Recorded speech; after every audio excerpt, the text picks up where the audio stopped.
Hello there, Internet. Version 2 here with Let's Play Kingdom Hearts Birth by Sleep. So, in the last video, we finished off the story with the last of the three characters, which now gives us access to the final episode. Which is a bit ironic considering this actually isn't the final episode of the LP. Like it literally says final episode, and it's not the final episode of the LP, because there's also the secret episode, which I don't know if I've unlocked yet. Maybe there's, because it says forgetting all the stickers, maybe there's stickers that you get during final episode, or maybe beating final episode's part of it.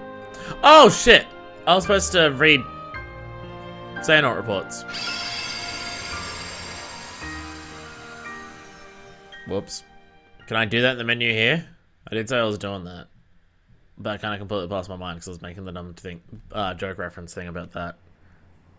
I promise it'll happen in this episode, even if it's after this. Even if it's after the final episode. So yeah, when we last left off, this was happening. Ven was dead. Kinda. Ven was in the Kairi state from Kingdom Hearts 1. And Ark was gonna help her. And Terra. Well, Ark was gonna help him, sorry, and Terra. Oh. Keyblade! You're conscious enough to do that. Like, your heart's been shattered at this point going to... Because your heart in Sora... I'm pretty sure your heart's in Sora at this point. So is this like the nobody aspect of Ventus doing this? That's where you want to go. But does Ventus technically count as a nobody at this point because he doesn't have any form of heart inside of him? Because his heart is with Sora now, right? That was what that thing was at the end of Ventus' story. It's apparently a movie to watch that makes a lot more sense in this game. I'm hoping it makes a lot more sense by the time we come around to that. Otherwise, I might be confused as fuck. I'll continue being confused as fuck. Oh, land of departure. Right, she hasn't seen this. She doesn't know this happens. Yeah, she wouldn't have seen that. Yeah, your home kind of got fucked. Can you understand Terra a little bit more now when, you know, the person who was manipulating him was capable of this? I'm guessing that's part of her realization here.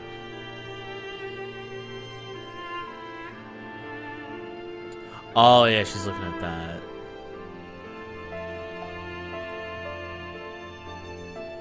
Of course, I would never let that happen.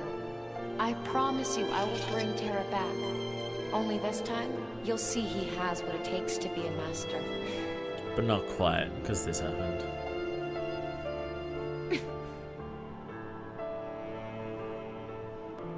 Alright, let's continue going.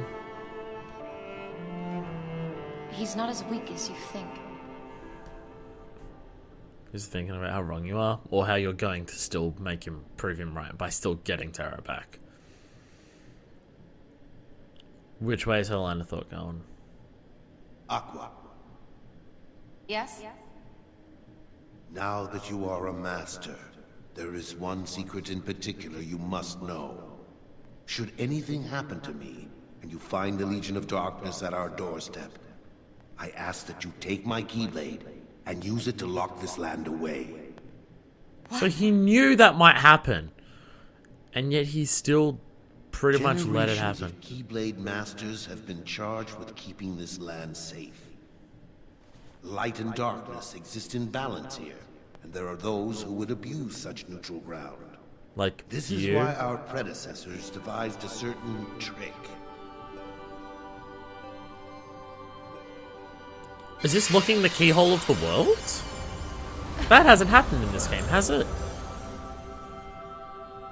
Well, I think that was only a Kingdom Hearts 1 thing anyway. And that was to lock the heart of the world to stop the Heartless from fucking everything up. Oh, I was about to say, are you physically inserting it? No. And this land will be transformed. From that day forward, all who visit this land will be lost to oblivion. None ever able to solve the mystery. None, Aqua. Except you. I should have seen this coming! I should have seen this coming! Damn it, I mean... This place is never seen again. The Castle Oblivion seems to appear out of nowhere. Aqua's armor is fucking in here. In Kingdom Hearts 2.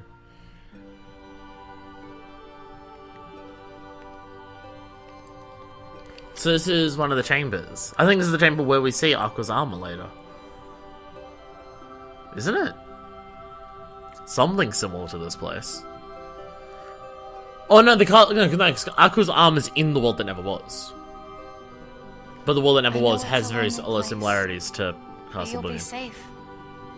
Terra and I will be back to wake you up before you know it. So to keep the secret of the Keyblade Masters safe, they specifically made a castle where you couldn't find out that it was all that.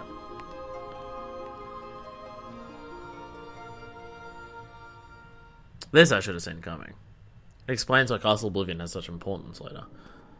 And the fact that it seems to appear, like, it's just there at the end of Kingdom Hearts 1. Yeah, because right outside is here, yeah. Because this is where we end Kingdom Hearts 1 and start Kingdom Hearts 2. Did it always look like that from the outside? Was it this yellow? I thought it was a white building from the outside. Or does this transform now too? Is that what it looked like when we approached it at the end, at the beginning of Recom? I don't even remember. Put an end to me. I mean, like, entrusted to do a lot of awful things by a lot of different people. Tell me where to find you. Everyone's relying on you to do all the awful, dirty work for other people. Bright Crest, a Keyblade with long reach that provides an outstanding boost in magic. It also makes it easier to land critical hits and deals higher damage when you do. It has the Wayfinder in it.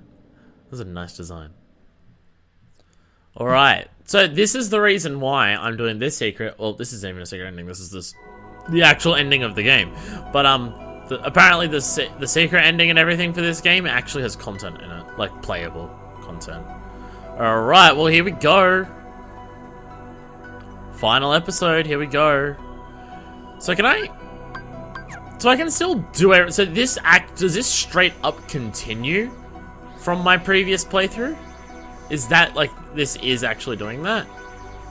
I'm trying to say this, yeah. So it does continue from my previous save file, because I wasn't certain about that. Also, Radiant Garden. We're trying to find him. Okay, so go to menu. So yeah, it's still got all my, like, overpowered shit that I've got here. So that's still gonna come in handy. But I've got my fucking shot lock, which I didn't realize until after watching it. Wow, that shot lock was killed, like, a lot of health in a very short amount of time. Oh, I can't even read them all here, because I don't have them all on this profile. Okay. I will read them at the end of the episode. I'm sorry, but I will do that. And I'm a fuck up. Okay. Land in Radiant Garden, because there's important shit here. I don't know if it's important. I mean, either or order. I mean, you unlock this for getting all the Xehanort reports, so I probably should have done it beforehand, but because it, like, you have them all, so it might probably assumes that you know them all. So I assume this will explain how this place becomes Hollow Bastion, then. Because, like, that's something that makes sense, because we saw Hollow Bastion, like, we knew Hollow Bastion had something happen to it before, because we see it become Radiant Guard later, so it makes sense that that gets explained. But there are other things that don't need explaining from this game that do it anyway. And also, this is Terra Xehanort. Oh, that's not good. So, is this where you ended up after being absorbed by the Keyblade's light? Am I? Oh, you don't even remember. Such a terrible darkness. Fight it! Terra, please! Terra, you say? Fucking this music is kicking in. Oh!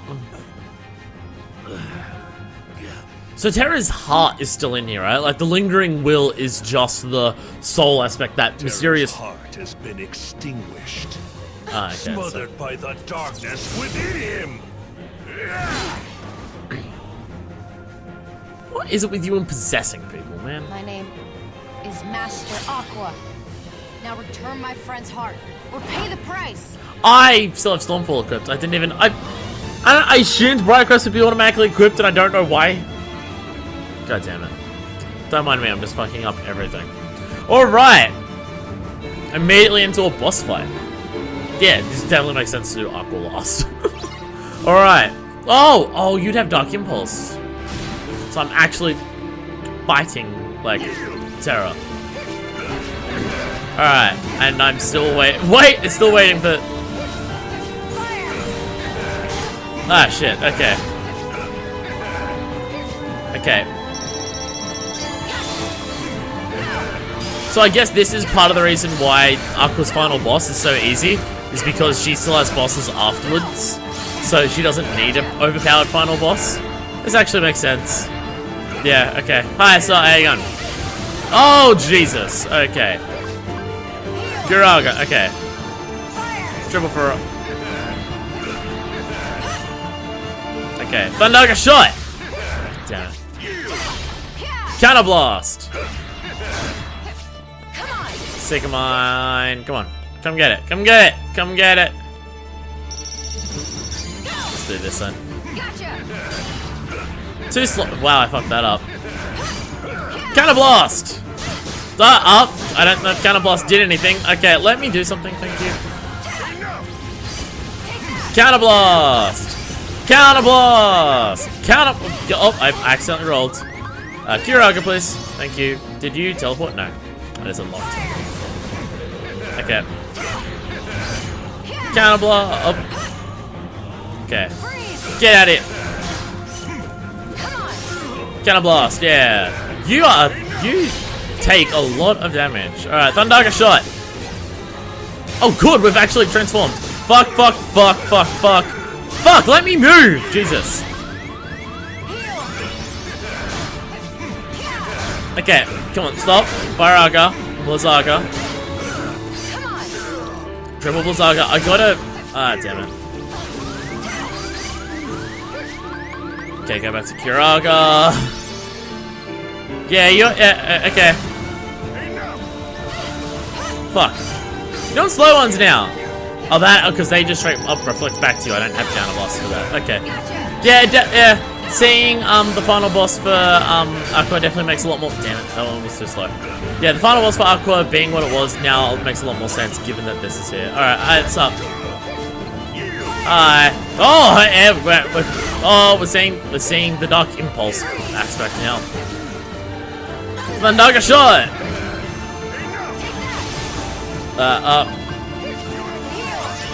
This is just a battle of like two just incredibly powerful people just casting like all of their strongest spells constantly. Fuck you!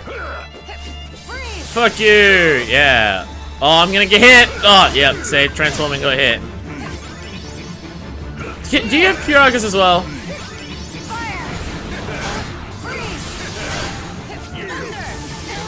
Come on, okay. Seeker Mine. Lay out a bunch of them. Sonic Blade! Fuck. Can't even only... Okay. Magic Hour! Farewell! And, oh, I'm on Kiraga afterwards, so... Because I will take damage using Magic Hour, because that's how Magic Hour works, apparently. Damn it, okay. Firagas! Blizzagas! Surges! Thundaga shots! Counter blasts! Thundaga shot! Fuck. Counter blast. Come on, block, block, block! Yeah! There we go. Seeker Mines, lay out some of those, get the Kiraga in.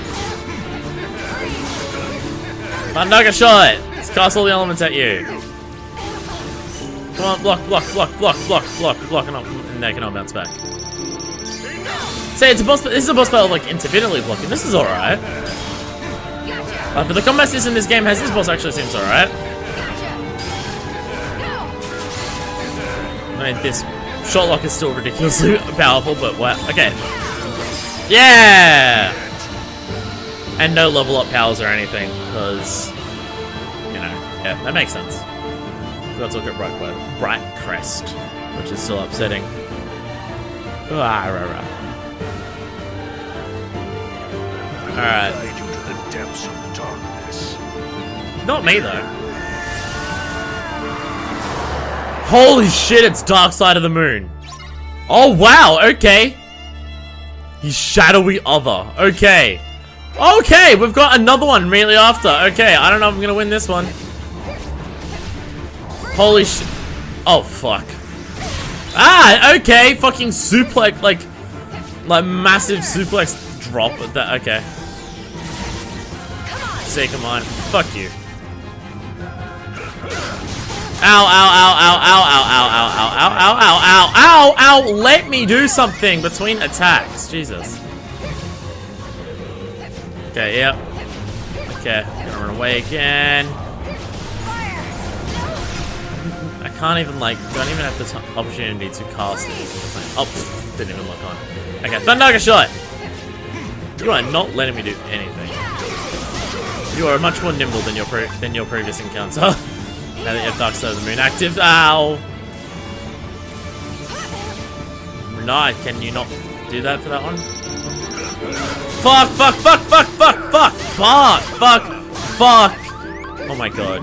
You get stun locked very easy for these two encounters. Both of them! God damn it! Stun locking me! Motherfucker!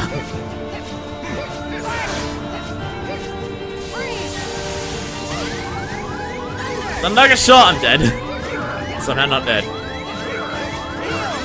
There we go. I think there's a long ass combo.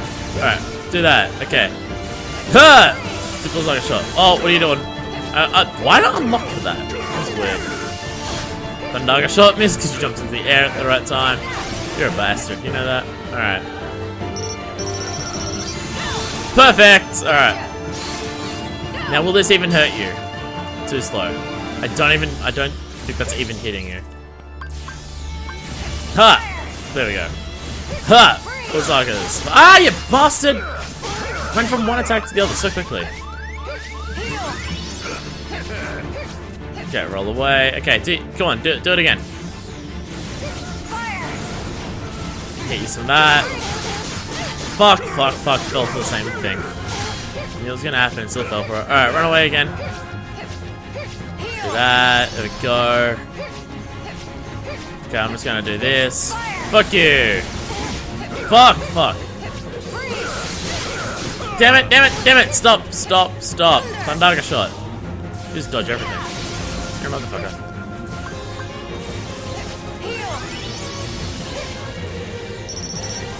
No. Try now. Gotta see if some of this can hit at least. Oh, yep! I get you mid-attack combo, you fucking get hit by it. Hell yeah. Hell yeah! Overpowered bullshit. Yeah. Hell yeah. That one is powerful. Alright. Ha! Yeah. And none of that hits you. You are crazy dodging good skills. Alright. Thundaga Shot. No. Need to get you. Oh, fuck, you. Ah, fuck. So I gotta transport it into your world, so that kind of thing. Oh, I just had to hit you once to knock you out of it. Oh, okay. Magic Hour! This will probably kill me. Oh, no, this is... Oh, wow! Okay, for this encounter, that works fairly well up until a point. Alright, yeah, you keep doing that. Okay. Perfect. There we go! Overpowered for shot lock bullshit. Fuck yeah, Prism Break or whatever it's called. Prism Shot or something. Celebrate that with a Roman Coke. More satisfying final boss than what she originally had. I'm okay with this. Like, still not fantastic boss fights, but much better than what we've had for a lot of the game. There's actual things to learn about them. Stop fighting back. Why wouldn't he? You have 2 hearts in your body right now. I can imagine that's... Terra, I know you're in there.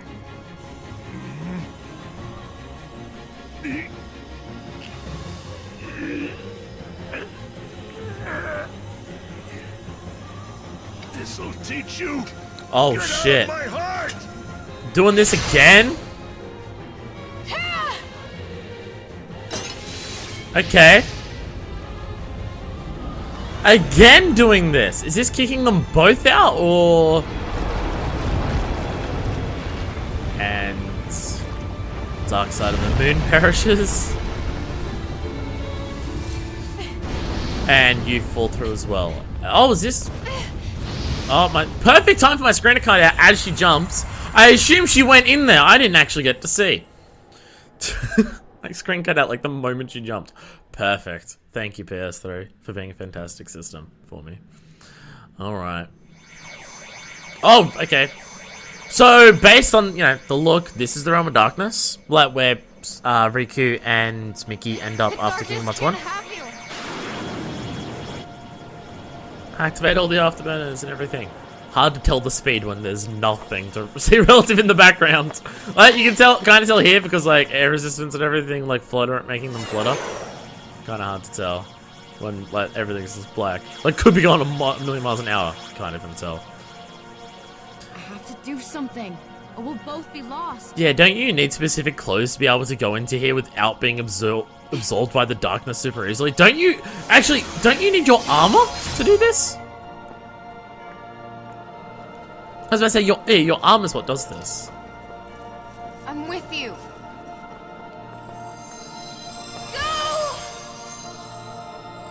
Wait, what? Oh! Ven, I'm sorry. I might not make it back as soon as I thought. So she But I promise sacrifices I'll be there one day to wake you up. herself to save Terra. And explains how fucking Xemnas gets Aqua's armor then, later on. So everyone's fucked by the end of this game. It's not just Terra and Ven.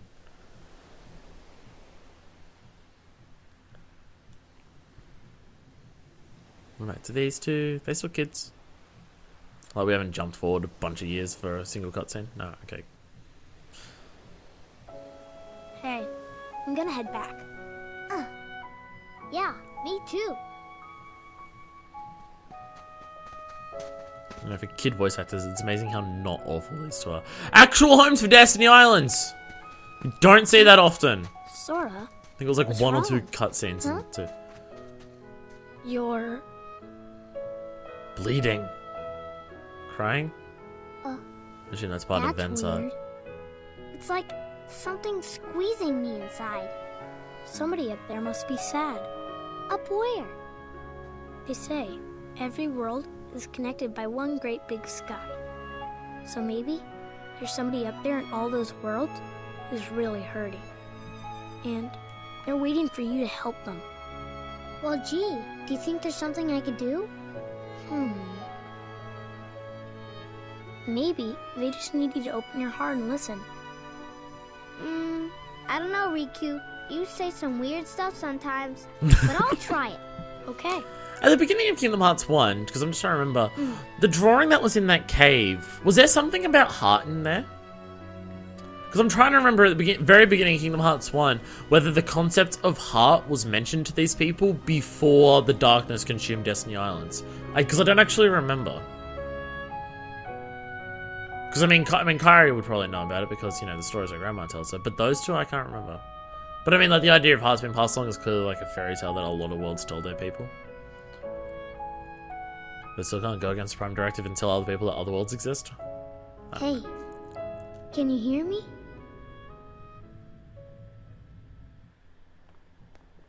That was weird between those two. The audio didn't even fade out properly. Oh shit, this is... That's actual Ansem the Wise. Young man, what ails you? Can you speak? Tell me your name. Xehanort. So yeah, Xehanort. we're full on, yeah, Xehanort has Quickly, conquered get him to the castle. Ven's heart. You can count on me. Dylan, get those for You me. son of a bitch. And the wrong Keyblade. Because I didn't equip Prat Quest. Whoops. My bad. Yeah, Aqua's in a world of fuck right now.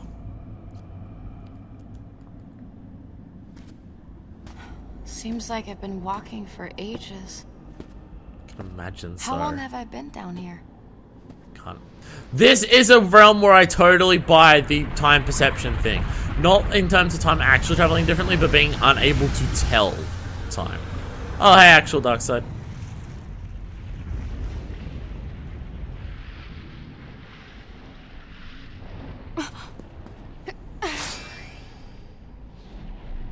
I remember I had a theory about what Darkseid was, but I forgot what it was.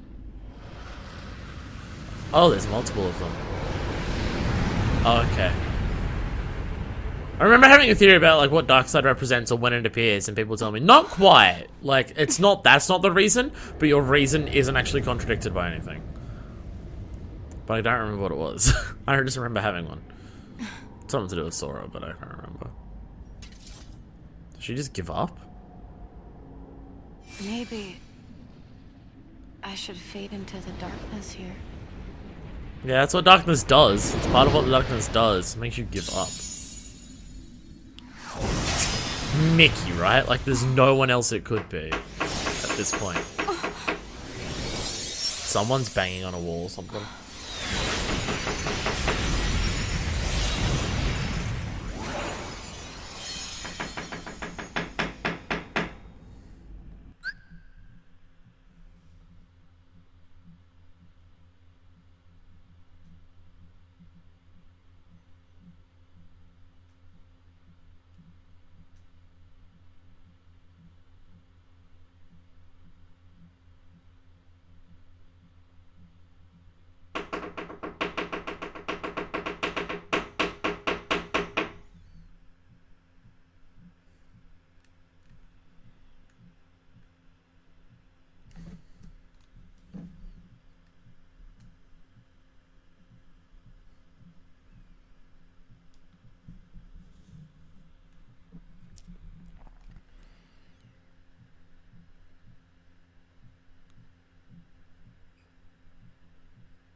Okay, I'm back. I live in an apartment building. Someone's banging on my wall. Really high pitched sounds. No idea what's going on. What? I guess it's been so long. I almost forgot how to smile. Yeah, Realm of Darkness fucks you up. Is this what flew down? I got distracted by something. Can't imagine what it was. Friends. Complete and utter fuck ups. Best character in game. Random people. Are we actually gonna go through every world? We're actually gonna go through every world. The power of all the friends you've made along. This is the power of the D-Link. The power of D-Links. D-Links having a canonical explanation for like part of the help of the story on Stitch's Wayfinder. Power of friends, yeah. And Kyrie. And these two. Yeah, you did see them, yeah. I guess that's why she had to see them. So we could show them there. Don't give in to the darkness, Aqua. There's always a way. Finder. That's a cold cut into music I can't play. So that's the final episode. That's what actually happens. Yeah, and once again we're at what am I supposed to say during this cutscene? Or these credits? I said everything I wanted to say already. I wasn't expecting credits again. Are these like real credits?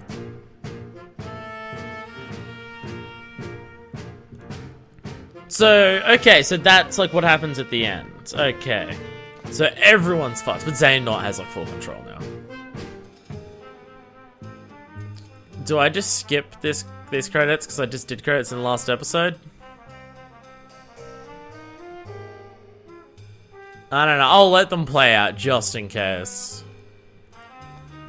But yeah, that makes a lot more sense as a final boss for Aqua than the Ventus thing that we fought with the X-Blade. It was actually, like, difficult. A single shot lock wouldn't have killed him. I don't know. Like again, it straight up doesn't feel like anything extra. It is the final episode of the game. That is the real final boss. And I can see why you have to do it after, because otherwise the fate of every other character would be spoiled during that. So, current state of everyone. Ventus is in Castle Oblivion, connecting with the heart of Sora. Terra's heart is like just completely overtaken or like nulled to the point where it's not even like doing anything, and Xehanort has complete control, but completely amnesiac. Like, if it was the whole Who Am I thing, unless when he comes back as Xehanort, then the memories have come back as well. Because Armor ends up going with Braig, and when Braig like comes out of the organization, Xemnas takes it, keeps it in the world that never was, and I think that now explains why Xemnas constantly goes into that room and talks to the Armor. That's the part of Terra that is actually still alive, talking to Aqua and thanking them for saving them, or something along those lines. So can Terra even get his body back at this point? Because, like, Xemnas died at the end. Well, does Xehanort's body even still exist? Like, in any proper aspect? Because at some point between now and Kingdom Hearts 1, the Xehanort that we saw woke up, gets split into Ansem, Seeker of Darkness, and Xemnas. Both of those get defeated, or one of them gets absorbed into Riku. What? I'm trying to remember. What actually happens to Xemnas at the end of 2? Because I think Xemnas gets absorbed, like, the Keyblade locking thing happens, locks him away. And then it's, like, fully defeated. I guess it's the same as all the other nobodies, they just fade away. Which is curious as to what that means for the original hearts. Can they ever come back? So it's like Terra fucked now? If there's no body for his heart to go back into? Because his heart still kind of exists. If Xemnas, who has no heart of, well, like, no heart specifically coming from Xehanort, is able to remember Terra, or is that part of the a nobody is the soul of it, and the soul can bear the memories? That might be part of that. So would that kind of also technically mean that Terra's heart is in Ansem, Seeker of Darkness, and Terra's body just went with Xemnas? And if that's the case, does that mean when Ansem, Seeker of Darkness is absorbed by Riku, does Terra's heart kinda sorta end up in Riku? And I think even that makes sense in terms of when Riku is able, like, because Riku gives in to Power of Darkness, gets Ansem, Seeker of Darkness's body, doesn't, like, become him, but gets his body. And it's not until Riku's able to overcome that and he gets his own body back, that's when Riku gets his own Keyblade to use. So it might make sense if that's the point where he's, like, full control of Terra's heart as well. Or at least Terra's heart's within him. I'm really not sure. Part of this game's Predicle Syndrome is making things so much more complex. For, like, no plot payoff. Alright, I'm gonna skip the credits at this point. We played that thing. Bye, credits! Bye, credits! What's gonna happen? The end! The real end! Game mode Fred, connected hearts. And it's there. Alright, so is this across all of them? Yes, this is across all of them. Enemies defeated, 4,610. See? Because apparently if you do it on normal, part of what you have to do to unlock the final thing is 9999 enemies, which fuck off. I wasn't even halfway though. Jesus. Thunder Surge, Shocker. Critical impact. Wow. Well, I guess that's for Terra. And that's just like the most basic anything commands. And most used D-Link. Not shocking that either. Alright. So that's that. That was a lot shorter than I expected. Like significantly shorter than I expected. Alright, we're just gonna save it there. And there's still one more episode. There's still a secret episode, which hopefully we've unlocked. Will I get that now when I go end game? Will that tell me about that? And also, this isn't the end of this episode, because I've still got the Xehanort reports to read. Be sure to hang on this clear data. You may find use for it down the line. There we go. You've unlocked the secret episode. To play first, you need to create special save data. Alright. So you do the final episode, then you get the secret episode. It's the first actual secret ending of a Kingdom Hearts game we've unlocked. It's the easiest one to do it in, which they realize because, you know, gameplay's in it. But hey, alright. And boom, secret episode. I will admit, what just happened in that final episode is a satisfying conclusion for the game. Because apparently the secret episode is unique to Final Mix as well, so it wasn't even originally there. It is a satisfying ending to the game. Like, if you just got to the end of one of the stories, it's like, oh, that's the end of the game, and that'd be so frustrating. But that makes sense. What happens in those final events of that boss battle, I now understand what happens in that. And that boss fight helps clear it up. And as this whole game's purpose seems to be set things up for the other games that you've already played. It does at least a decent job of explaining some aspects of that, so. Alright, Trinity Archives. Blank Points has been unlocked in theater. I assume that's one of the things that I just watched.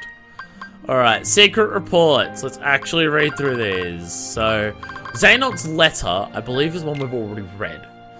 My deepest gratitude for the invitation to the Linus People's Ascension to Office of True Keyblade Master. Heavy mental, our master placed upon your shoulders to name your successor, but preserved for your masters. Couldn't have been easy. Did terrible harm over a petty difference in opinion. Just a few years ago, I selfishly thrust my own burdens upon you. You're a younger brother, yeah, fool that I am. Never avaited myself of countless opportunities to apologize or thank you for opening your home to the boy. This is part of what people were saying. It's just like, why Ericus doesn't turn his back on Xehanort earlier. I don't find this single letter excuses child murder. So, you know, yeah. Yet not once have you blamed me. On the contrary, here you invited me to such an important ceremony. I intend to be there to offer all my blessings. So at this point, Ericus has invited Xehanort to watch this thing. And at this point, when Ericus is showing to be forgiving to Xehanort to come in, Xehanort has not apologized, never done anything to help, never thanked him, never did anything. But Ericus still opens his heart to him. So it's not because of the letter. Ericus was doing part of that before this letter came along. Master chose, he's there wisely, as is a bizarrely ironic task, to watch over the light from the shadows, but in the face of that, the warmth in your heart and unfailing dedication to the light impresses me to no end.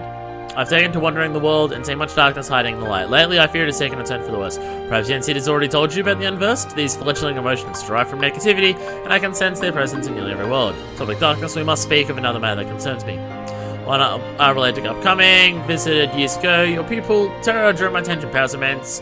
With his heart a sense, I can see darkness just waiting to be awakened. No, this is not my business, but I have reservations about welcoming Terra as a true Keyblade Master without taking certain precautions.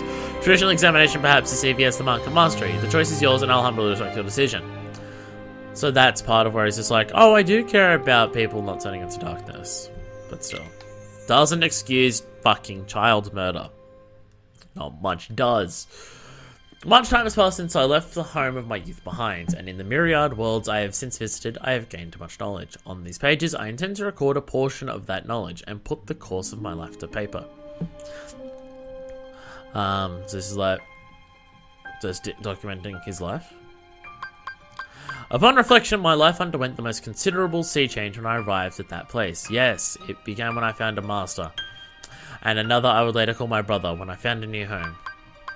Is this land of departure? Mystery Sour.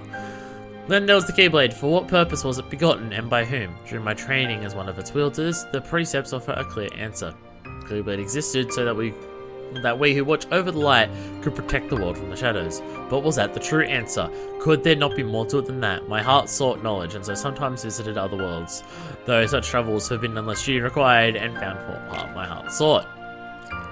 Our master instructed us to don armor while traveling between worlds, so that we might shield ourselves from the darkness. But there, in the lanes between, I could feel the force of it, the power, and from then on I forewent my armor's protection.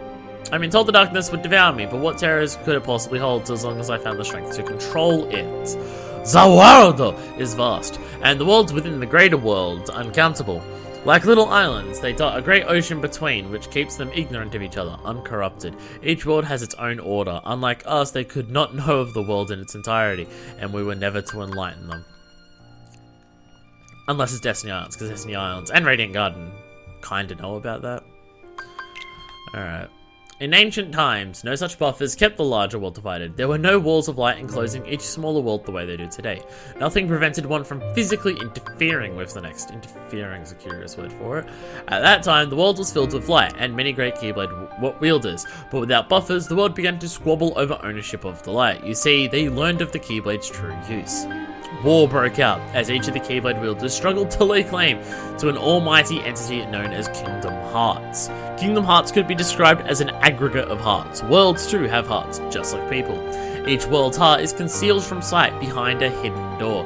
By gathering all the hearts of all the worlds in a single place, one may complete Kingdom Hearts. Which is Kingdom Hearts 1. And Kingdom Hearts 2 is, fuck it, we'll make our own Kingdom Hearts with blackjack and hookers made out of actual hearts of people, not of worlds.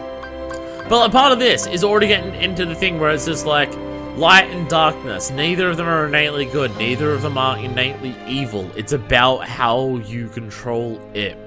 And this is the aspect of the light and the... Because when I first started Kingdom Hearts in general, the idea of light and darkness, I'm like, oh, I'm so over this because it's so generic. But turning it on its head to the point where light isn't innately good, evil isn't innately evil, I like that idea. And sometimes the game doesn't go quite far enough in that regard.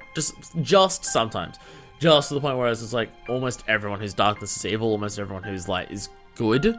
Which, because of the emotions both of them have, in moderation, the feelings for darkness are very self-fueling to make it become more extreme. Light doesn't have that as much, so it does make sense there. Well, again, this is why Riku is now like one of my favorite characters in the series, because he embodies that idea so strongly that neither is innately good or evil, it's just how it goes. And when Kingdom Hearts is complete, it is said the one who opens the door will bring about the creation of the next world. Such a feat is above any human, or to put it a different way, whoever opens that door will be reborn as something far greater than human. Start of the quest for power. Light and darkness are two sides of the same coin. Without darkness, there is no light. The Keyblade wielders' great war over Kingdom Hearts was fought by defenders of the light, servants of darkness, and those who sought to reconcile the two, and those motivated by nothing more than lust for power. A whole spectrum of thought was swept into the conflict, and the worlds that did not go to war found the war brought to them. In the end, the whole world was cast into darkness.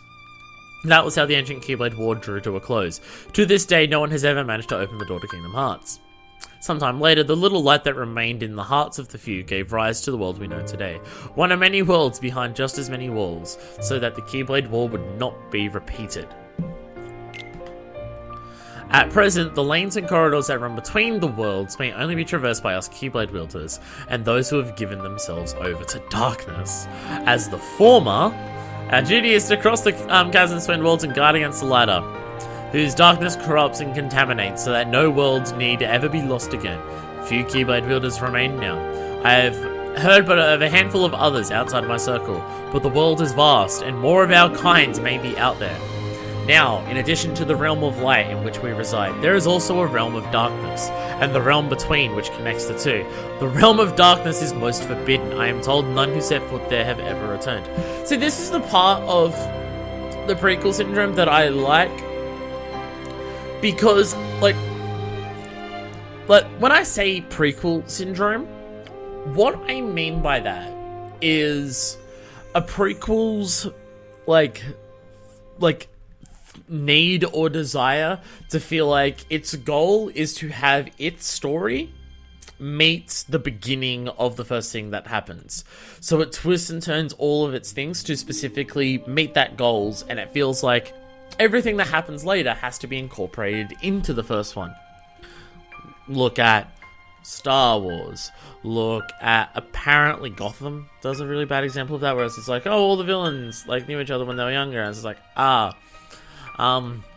obviously Star Wars is the worst example of it, but there's Arkham Origins to an extent, not as much, but to an extent. Certain characters, yes. Certain characters, no. Batman and Joker, no. Other characters, yes. I'm just going with that one because I can't think of because I haven't actually watched Gotham because I don't watch TV. But I'm trying to think of some others. So I usually try to avoid prequels. But it's like the idea that prequels have to do so much to serve the original series. Like, to the point where it feels like some prequels go to so much effort to make sure that its events match up with the beginning of the next one, that not even later things in games do, like in the series, will do. Like, going back to the Star Wars episode, example, because everything is Star Wars in this game. Going between episodes 4 and 5 of Star Wars. Yeah, at the end of episode 4, they win, the Death Star, Vader's still alive, flying out somewhere, they all get their medals, Chewie doesn't get one, fucking racism, everyone celebrates, dun dun dun dun dun dun dun, etc. Fucking, episode 5 starts, they're on Hoth, there's a fight going. Do we need to know how the Hoth base came about? Do we need to know why the fight is re-emerging after the Death Star was destroyed? No, we don't need to know any of that, because all that's explained like over the course of the story, and that's fine. But you go back to the prequels of Star Wars, and it's just like, well, every character that appears later has to be in the first one, and we have to do all these things to make sure that the end of ours so specifically meets the beginning of the next thing. But when things are made in chronological order, that's not always the case.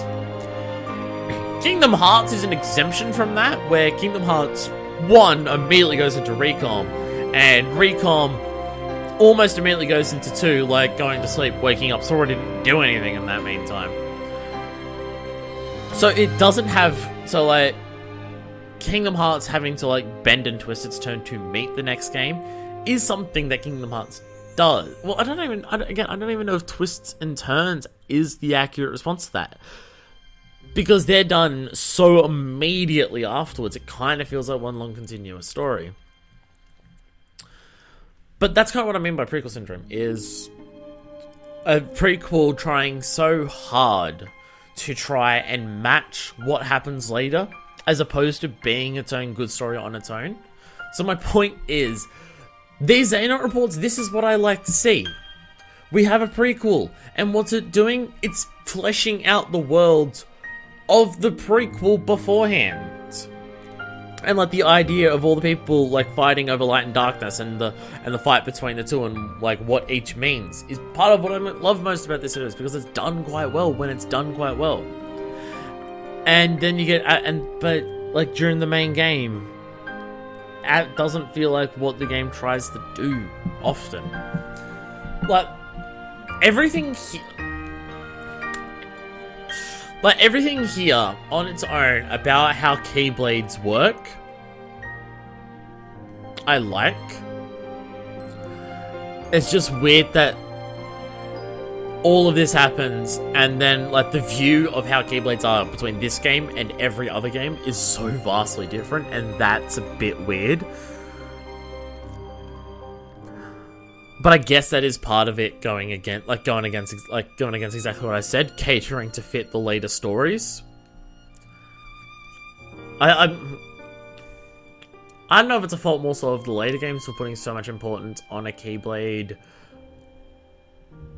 when it's so different to this, or whether it's a fault of this not understanding how it, understanding what that would do.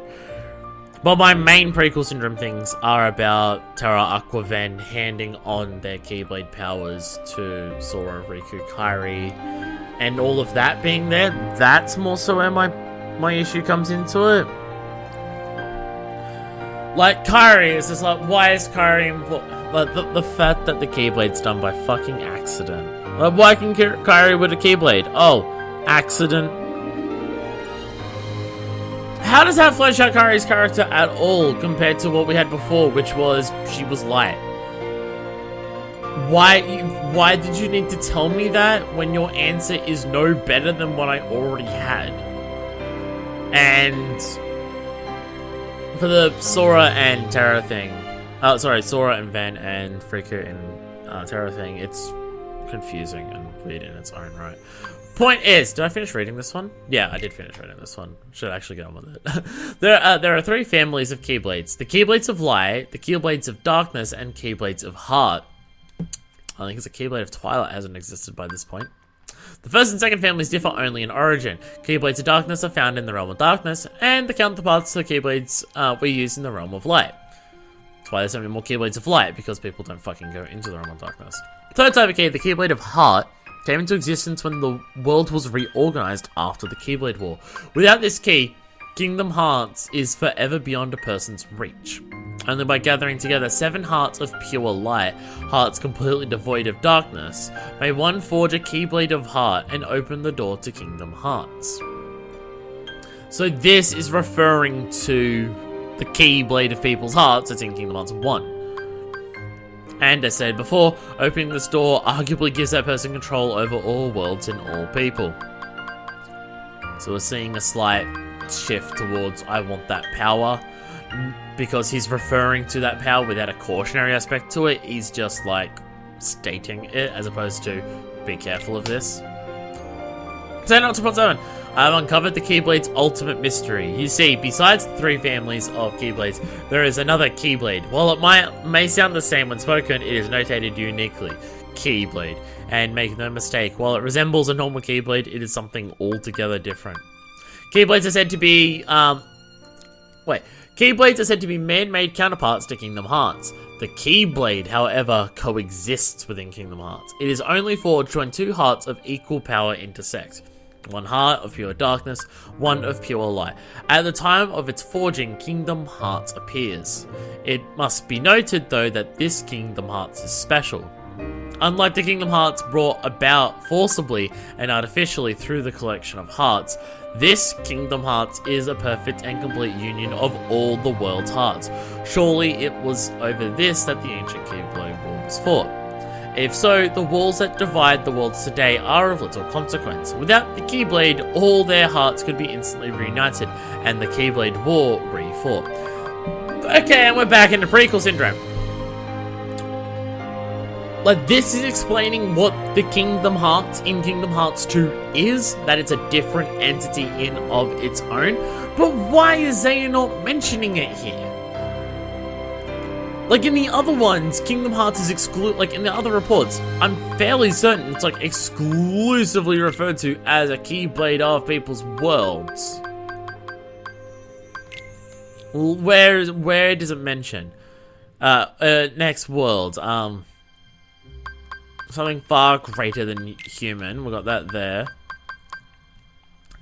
The Keyblade tree used to lay claim to described as an aggregate of hearts. Worlds who have hearts just like people. Each world is connected from by gathering the hearts of all worlds in a single place, one may complete Kingdom Hearts. So that's what Xehanort thinks of as Kingdom Hearts. So why here does he have to specifically mention artificial collection of hearts?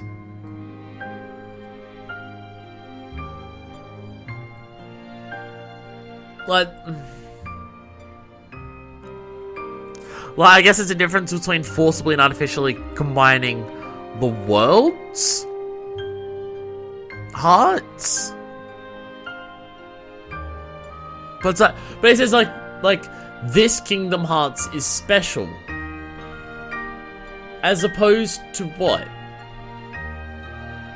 Like, this Kingdom Hearts is special compared to what Kingdom Hearts? What do you mean? Like, this sentence exists to explain something in Kingdom Hearts 2, something we already knew, I'm fairly certain. But it's here. But it doesn't make any sense for him to be writing it. This is the type of thing that I mean by prequel syndrome. Something that doesn't make sense to exist in this game for how this game is working to suit something that happens later on. And in some cases, explaining things that didn't need to be answered. But as time goes on, I'm a bit more iffy about how that works together.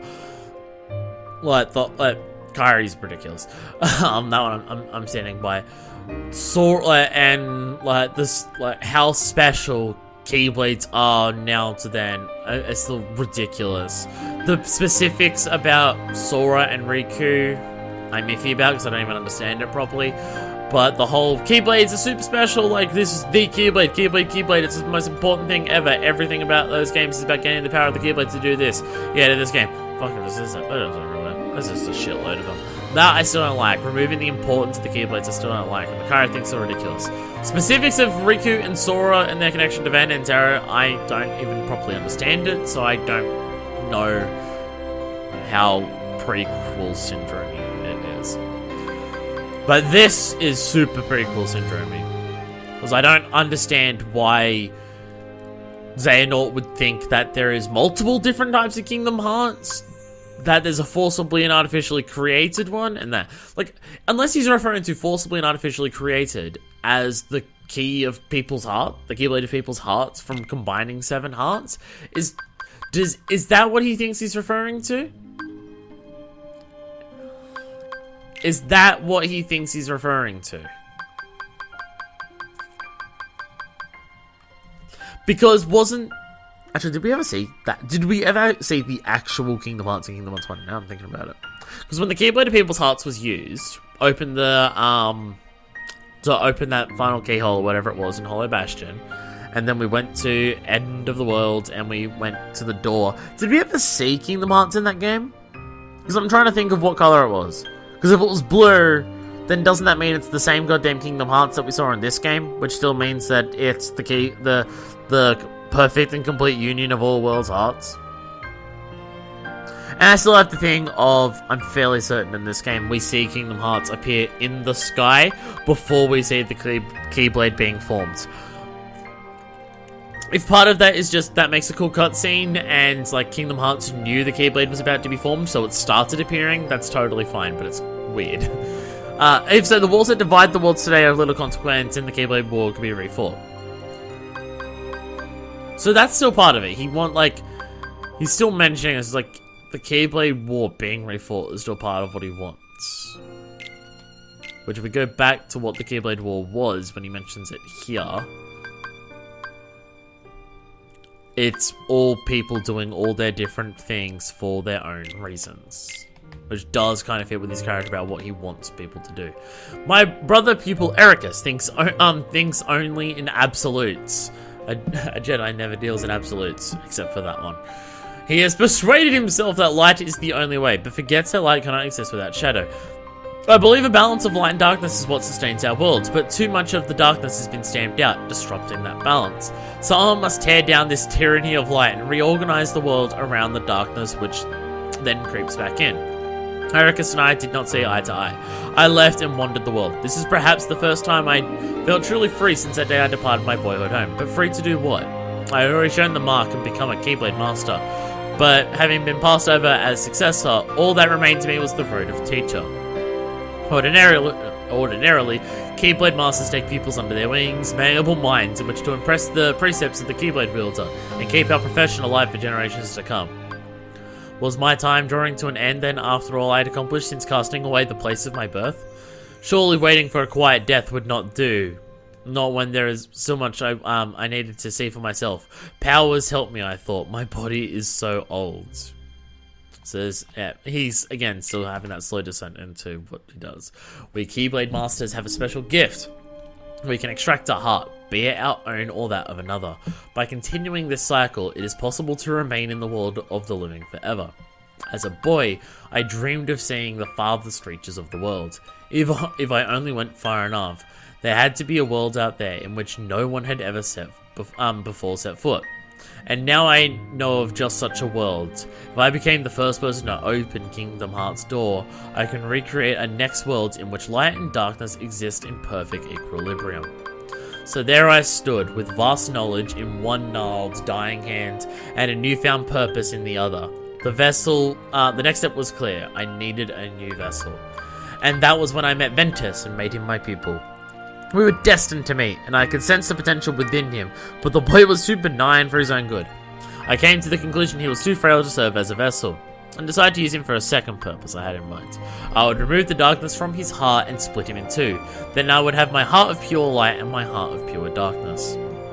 So, I feel like at some point when he started having this plan to recreate the worlds with a perfect balance, he genuinely wanted to do that, because he genuinely believed that's the way the world should work, and if the world fell into pure light, it would be as bad as falling into pure darkness.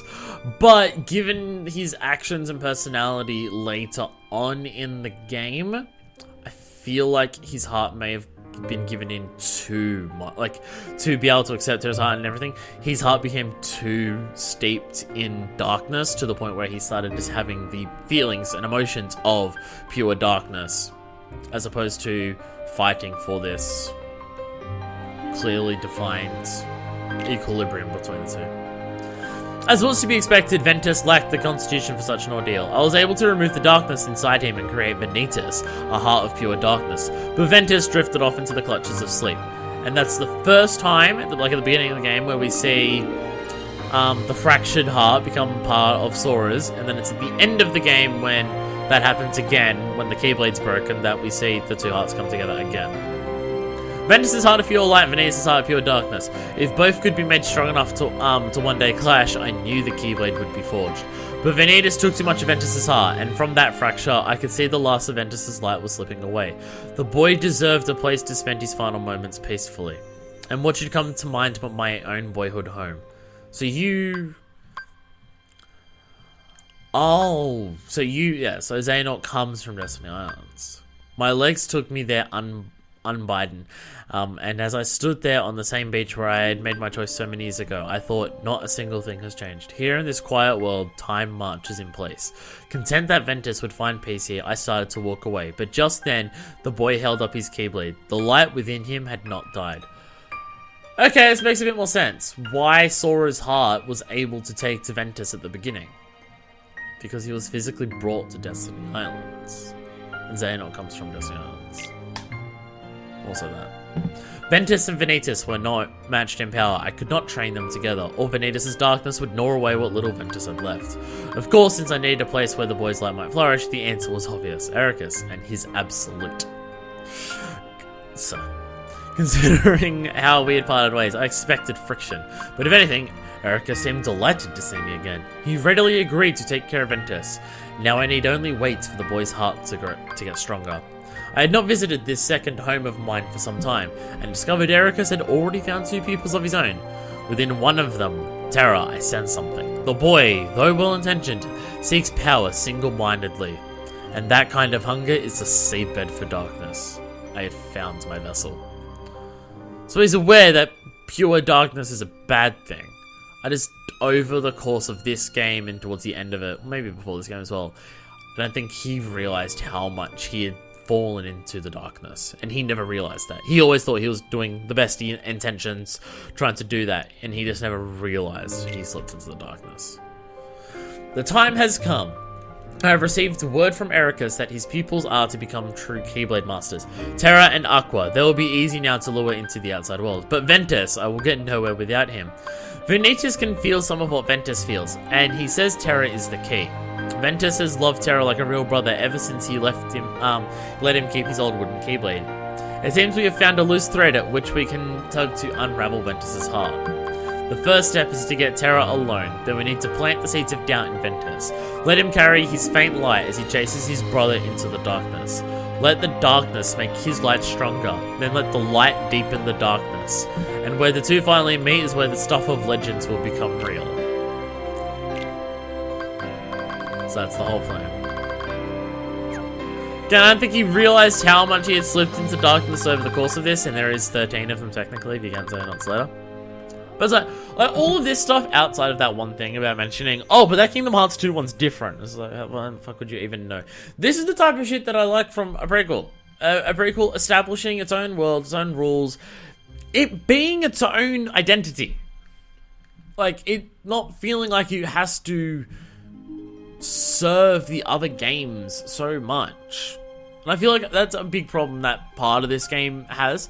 And like the one aspect, like outside of this cool world building here of how it happens before and everything like that, like the one thing where this game doesn't consider itself its own where this game does consider itself its own identity and ignore the others, is also one of the problems that I have about how ubiquitous the Keyblades are in this. Because it's the main fucking theme of the other games. The Keyblade is special. And it's like, and again, I get after the events of this game, the Keyblades become rarer. So the Keyblades being rarer does still make sense to be a special thing that people are after. But we see literally thousands of them in this game. To 1 or 2 or 4, depending on how you count it in the later games.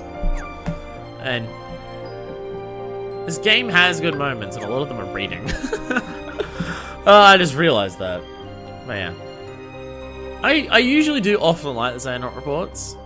Because Xehanort is I kind of wish the like, every time I read something that Xehanort's written, or Ansem Secret Darkness written, or whatever, seems like a really interesting character because of that balance between light and darkness and that constant, like, philosophical and eternal and, like, physical struggle between those. I like when this game does that well because it does it so well. And it's like, Xehanort seems like a really interesting character when you're reading what he's written. But when you see him act here, and when you see Ansem Seeker of Darkness, well, I guess that one's pretty fucking obvious why he's so much into darkness, and Xemnas, their personalities always just seem to come across so much as so stereotypical, over-the-top villain. When that's not who they are when you read about them, and it's just like, that's weird. And like, reading shit like that makes it even weirder that Xemnas is so obsessed with power. Like, Xemnas' whole thing is just like, we're gonna get back our hearts. And he's just like, nah, lol, jokes, I want power. I don't know. A lot of my confusion of these games or upsettings of these games for its consistency or pacing or plot or story or anything, a lot of that is probably me forgetting shit, so I don't even fucking know. Have I mentioned before Kingdom Hearts 3 comes out, I'm gonna put up either a single video or a lore video of me going through the games, like explaining the lore behind all of it and getting people to help me research it before that.